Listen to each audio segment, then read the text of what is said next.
Selamat sahabat dan selamat datang untuk kita semua di Zoom ini.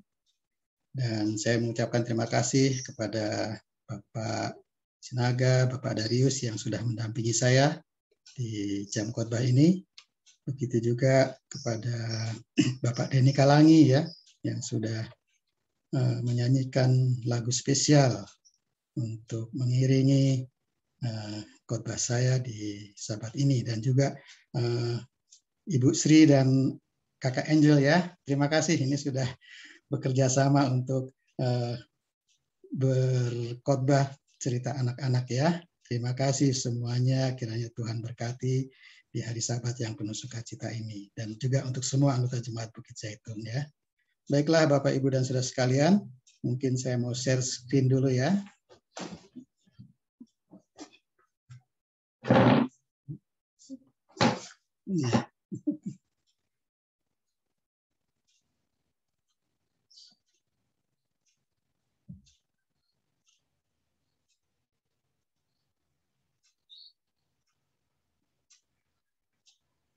Ya, baik. Apa sudah kelihatan gambarnya? Sudah, Pak. Oke, terima kasih. Ya, seperti yang tadi Pak Sinaga sampaikan ya, saya sendiri juga kaget juga dibilang ini adalah judul yang luar biasa, seperti Pak Denny juga sempat bilang. Tapi ada yang tahu enggak ini sebenarnya arti dari judul ini? Arti dari judul ini, karena ini menarik sekali ya, judul ini ya. Di judul ini dikatakan bahwa why, saya bahasa Indonesia kan saja ini karena saya masih tidak fasih bahasa Inggris. Why 100 dikurangin 1 sama dengan 0 ya. Nah, inilah khotbah yang akan saya sampaikan pada sahabat ini, bagaimana kita bisa melihat ada keanehan dari apa? Dari penjumlahan pengurangan ini ya. Nah, ini sebagai satu ilustrasi di mana tuh sudah jalan tuh. Di mana 100 di mana maaf mungkin ya, di mana kebaikan orang ya, 100 kebaikan orang itu bisa terhapus dengan 1 kesalahan saja ya, di mata orang yang apa, yang terfokus hanya ke angka 1 ya, dan terfokus ke 1 kesalahan saja, maka dari 100 kebaikan itu pasti akan terhapus ya, jadi tidak akan terlihat. Itu seperti itu. Kalau saya boleh artikan dari judul khotbah sahabat saya, judul khotbah di hari Sabat ini. Selanjutnya, nah, saya ingin mengajak kita semua untuk melihat dan mendengar tayangan video ini, ya, tayangan video ini, karena ini sebagai satu isi dari khotbah saya ya.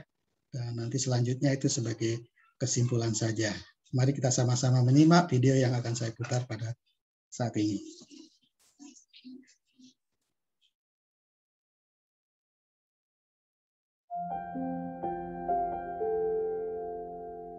Seorang guru menuliskan soal matematika kepada murid-muridnya.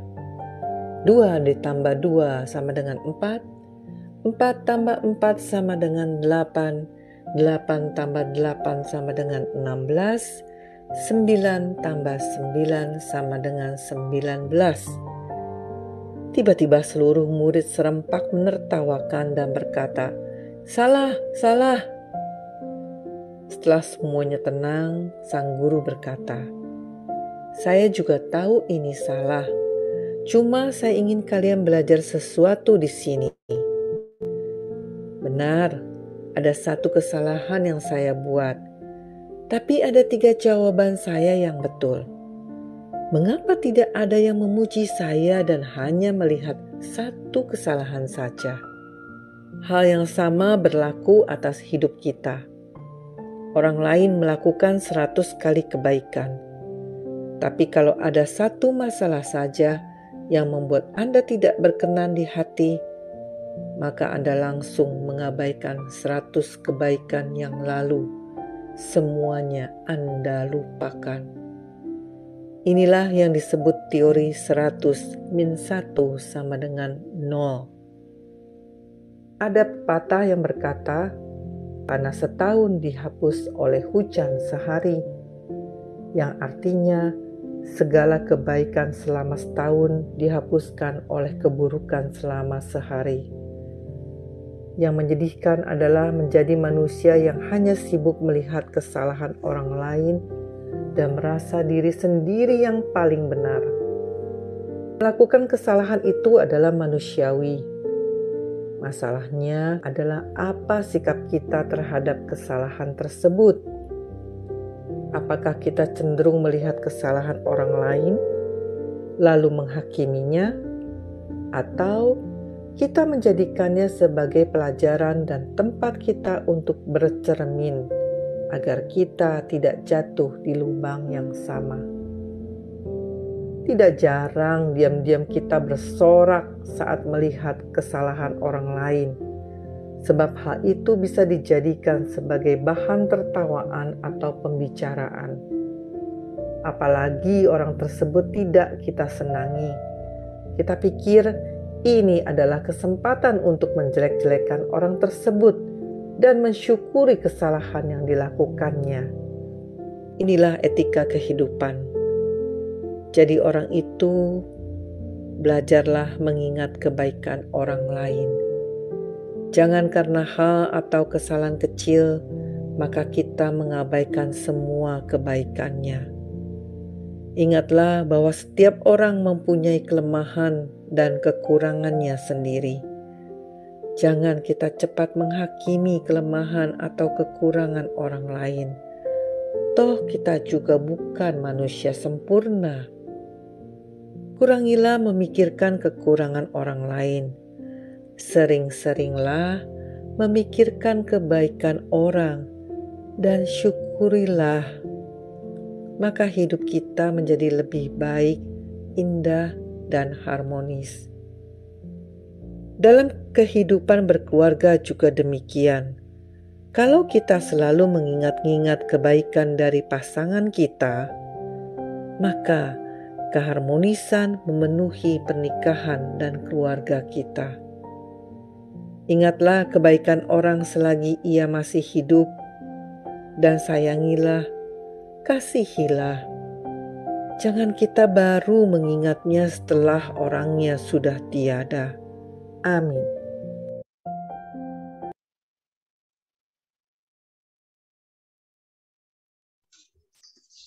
Baik, inilah tayangan singkat video yang bisa saya bagikan sebagai awal dari khotbah saya, karena khotbah saya mungkin tidak panjang, hanya menyimpulkan saja apa yang sudah kita lihat dari video tadi. Tapi sebelumnya kita berdoa dulu. Bapa di surga, hamba-Mu memohon kemurahan-Mu ya Tuhan, untuk memberkati hamba-Mu di dalam menyampaikan firman Tuhan ini Tuhan. Banyak kekurangan dan kelemahan dari hamba-Mu, tapi melalui tuntunan Tuhan, kiranya sanggupkan hamba-Mu untuk menyampaikan firman Tuhan ini dengan baik.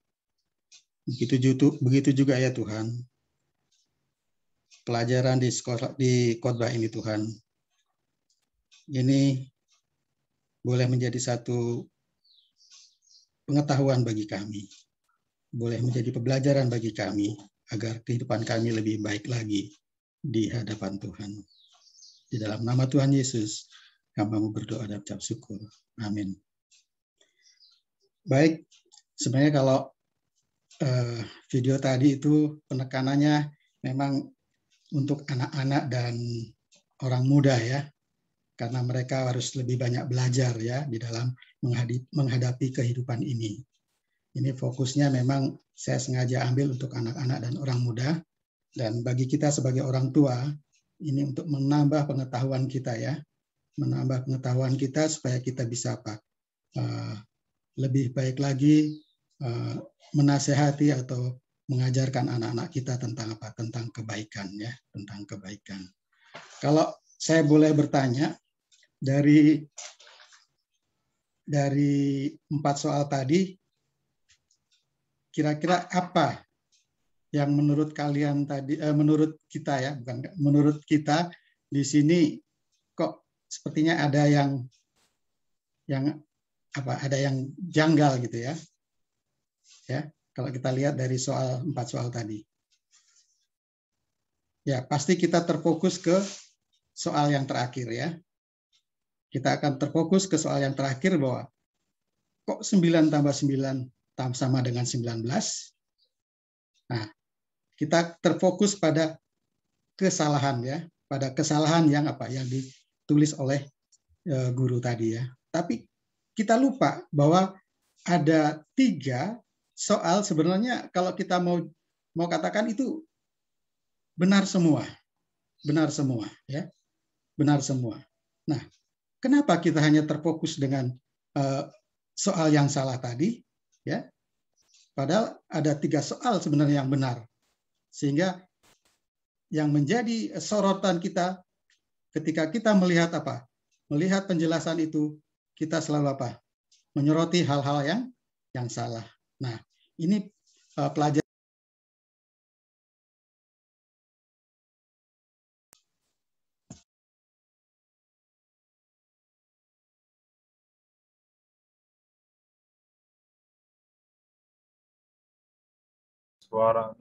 Suaranya Pak Teguh.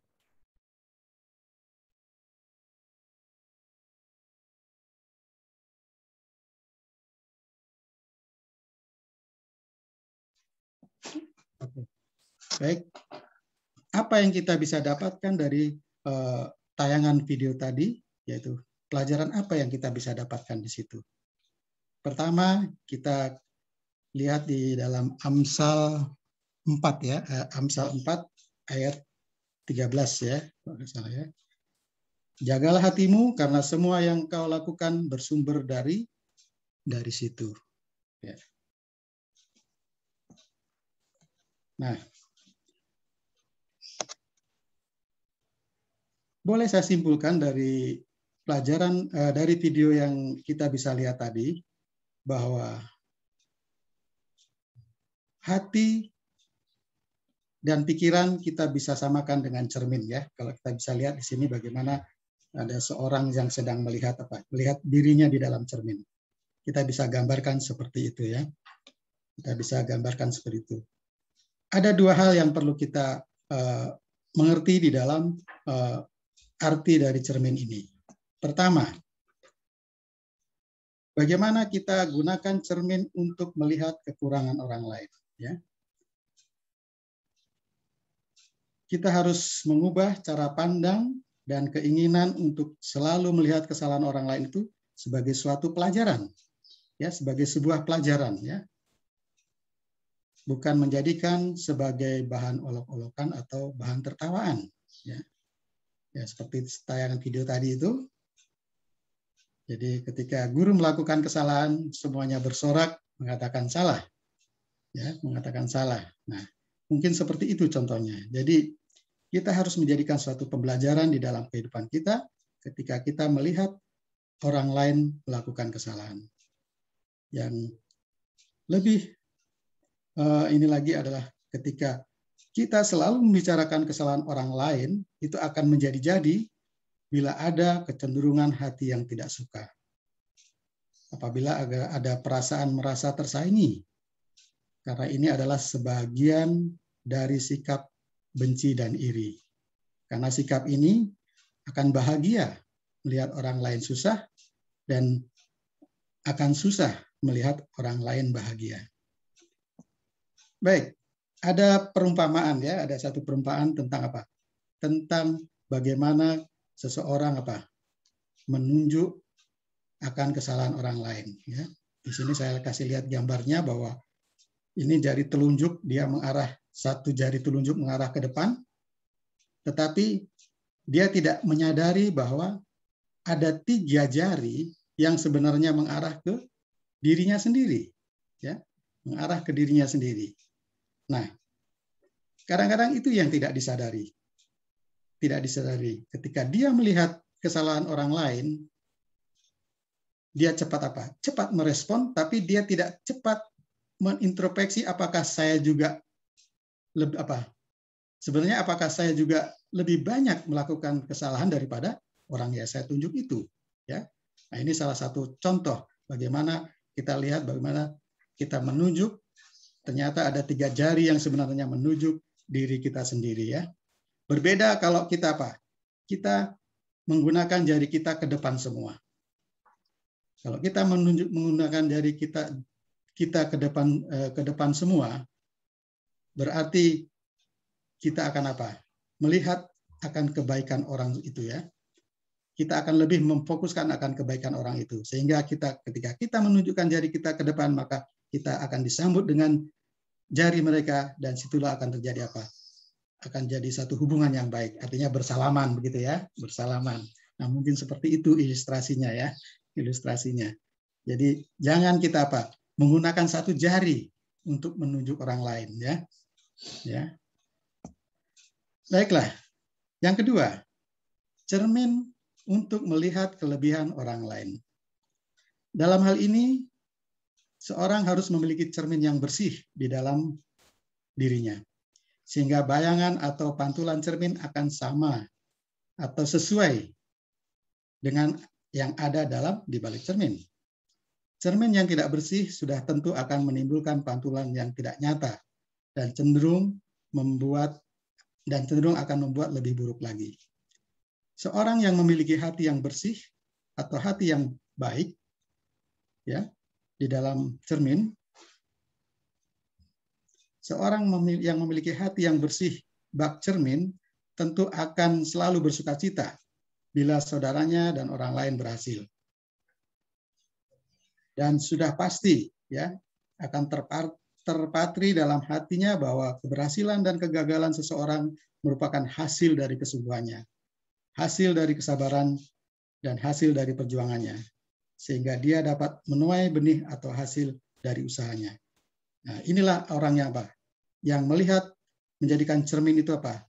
Baik, ya. Jadi menggunakan cermin itu bersih, ya, hatinya yang bersih. Nah, saya contohkan lagi, ya. Saya contohkan lagi bagaimana kalau kita apa? Menjadikan cermin atau hati dan pikiran kita itu tidak bersih, ya. Contohnya ini, ada ilustrasi ketika seorang ibu sedang menjemur pakaian, ya, di halaman rumahnya. Kemudian ada juga seorang ibu atau tetangganya melihat dari dalam rumahnya melalui kaca jendela, dan ibu yang melihat itu selalu penasaran, dia bertanya-tanya, kok ibu ini selalu kalau menjemur pakaian kok pakainya kotor terus, ya, kotor, ya, pakaian kotor. Keesokan harinya begitu juga. Ketika ibu ini menjemur pakaian, tetap dilihatnya pakaiannya itu kotor, nggak pernah bersih. Itu berlangsung mungkin sampai seminggu dan seterusnya. Dan tanpa disadari, ternyata di depan ibu yang melihat tadi itu, kaca yang jendela kaca yang ada di depannya itu ternyata buram, ya, sehingga mempengaruhi pandangan untuk melihat apa yang dilakukan oleh tetangganya tadi, ya, ibu yang menjemur pakaian tadi. Ketika kaca yang buram itu dibersihkan, baru dia tersadar, oh, ternyata yang kotor itu bukan pakaiannya, tetapi yang kotor itu adalah dalam pikiran ibu itu sendiri. Karena apa? Dia berpikir bahwa pakaian ibu itu yang kotor, tapi ternyata apa? Ternyata kaca itu yang apa? Yang buram, ya, yang buram. Sehingga inilah salah satu contoh bagaimana kita bisa menjadikan cermin, ya, membersihkan cermin di dalam apa? Di dalam hati dan pikiran kita, supaya kita selalu apa? Selalu berpikir banyak berpikir tentang kebaikan orang lain, ya. Jadi jangan kita terfokus dengan kesalahan orang lain atau kekurangan orang lain, tapi kita harus selalu banyak-banyak memikirkan kebaikan orang lain. Seperti yang ada di tayangan video tadi ya, bahwa haruslah kita lebih banyak memikirkan kebaikan-kebaikan orang lain. Karena ya itu tadi ya, kita adalah manusia yang sebenarnya sama ya, manusia yang tidak sempurna, Selanjutnya, sebagai kesimpulan dari apa yang sudah saya tayangkan di video tadi dan apa yang sudah saya jelaskan, kembali saya akan mengulang firman Tuhan ya yang kita sudah sama-sama baca di dalam ayat bersahutan tadi dari Galatia 6 ayat 1 sampai dengan 5 ya. Dikatakan bahwa saudara-saudara, kalaupun seorang kedapatan melakukan suatu pelanggaran, maka kamu yang rohani harus memimpin orang itu ke jalan yang benar dalam roh lemah lembut. Ya. Sambil menjaga dirimu sendiri supaya kamu juga jangan kena pencobaan. Jadi kita harus menjadikan kesalahan orang lain itu pelajaran di dalam diri kita. Ya. Bukan kita menunjuk, tapi menjadikan pelajaran di dalam diri kita supaya kita tidak masuk di dalam lubang yang sama. Bertolong-tolonglah menanggung bebanmu, demikianlah kamu menuruti hukum Tuhan ya. Menuruti hukum Tuhan. Sebab kalau seorang menyangka bahwa ia berarti padahal ia sama sekali tidak berarti, ia menipu dirinya sendiri. Baiklah tiap-tiap orang yang menguji baiklah tiap-tiap orang menguji pekerjaannya sendiri, maka ia bermegah melihat keadaannya sendiri dan bukan melihat keadaan orang lain ya.